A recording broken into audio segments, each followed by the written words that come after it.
Automobile company में काम करने वाले रमेश ने अपने खून पसीने की कमाई से 2011 में सुपरटेक में घर बुक किया। 11 साल गुजर गए मगर हाथ अब तक खाली है। उन्हें अब तक फ्लैट की डिलीवरी नहीं मिली। अब सुपरटेक दिवालिया हो गई तो उनकी परेशानी और बढ़ गई। उन्हें समझ नहीं आ रहा है कि क्या करें। ये पीड़ा अकेले रमेश की ही नहीं है। रमेश जैसे हजारों लोग इसी पीड़ा से गुजर रहे हैं। उनके लिए क्या रास्ते हैं, आइए जानते हैं। सुपरटेक कैसे हुई दिवालिया? National company law tribunal NCLT ने यूनियन बैंक ऑफ इंडिया की याचिका पर सुपरटेक लिमिटेड को दिवालिया घोषित किया। 432 करोड़ रुपए के बकाये का भुगतान नहीं करने के मामले में कंपनी के खिलाफ ये कार्रवाई शुरू हुई है। ट्रिब्यूनल ने कॉर्पोरेट दिवाला प्रक्रिया के लिए हितेश गोयल को समाधान पेशेवर बनाया है। कंपनी के दिवालिया घोषित होने पर घर खरीदार क्या करें? इंसॉल्वेंसी प्रोफेशनल सुरेश बंसल बताते हैं कि जिन घर खरीदारों को मकान की डिलीवरी नहीं मिली है, उनको एनसीएलटी की ओर से अपॉइंट किए गए रेजोल्यूशन प्रोफेशनल के पास निर्धारित तारीख तक क्लेम फाइल करना होगा। इसके लिए बिल्डर को जितनी राशि दी गई है वो डिटेल भरें। अगर कंपनी दिवालिया हुई और प्रोजेक्ट पूरा नहीं हुआ तो रकम वापसी की मांग की जा सकती है, लेकिन ये कंपनी की इंसॉल्वेंसी प्रक्रिया पूरी होने तक संभव नहीं है। या ग्राहक घर बनवाने की भी मांग रख सकते हैं। जिन होम बायर्स को पोजीशन लेटर मिल गया है और रजिस्ट्री नहीं हुई है, वो बाद में रजिस्ट्री करा सकते हैं।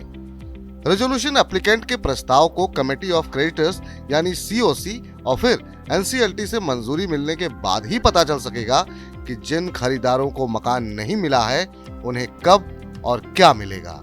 सुपरटेक को एक साल में दूसरा बड़ा झटका लगा है। सुप्रीम कोर्ट ने 2021 में सुपरटेक लिमिटेड के एमरल्ड कोर्ट प्रोजेक्ट के 40 मंजिला 2 टावरों को गिराने का आदेश दिया था। निर्धारित मानकों का उल्लंघन कर दोनों इमारतें खड़ी की गई थी। टावरों के फ्लैट मालिकों को ब्याज के साथ वापस कराने को कहा गया है। दोनों टावरों को गिराने पर काम चल रहा है और 22 मई को इन्हें गिरा दिया जाएगा। सुपरटेक के खिलाफ दिवाला प्रक्रिया शुरू होने से घर खरीदारों की सांसें अटकी हुई हैं।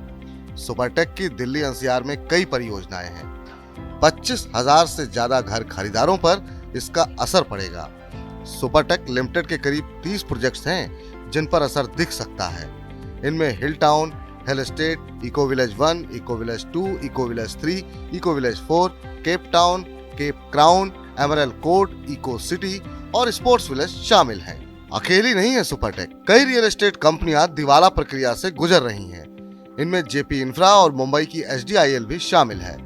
6 अप्रैल को एटीएस ग्रुप की कंपनी आनंद डिवाइन डेवलपर्स के दिवालिया होने की खबर आई। आम्रपाली ग्रुप और यूनिटेक समूह के मुश्किल में फंसने की खबरें पहले ही आ चुकी हैं। आम्रपाली ग्रुप और यूनिटेक ग्रुप ने कई परियोजनाओं की डिलीवरी में डिफॉल्ट किया था। इसका असर हजारों ग्राहकों पर पड़ा है। मनी 9 की सलाह, दिवालिया प्रक्रिया शुरू होने के बाद कंपनी के लिए नियुक्त समाधान अधिकारी के निर्देशों का पालन करें।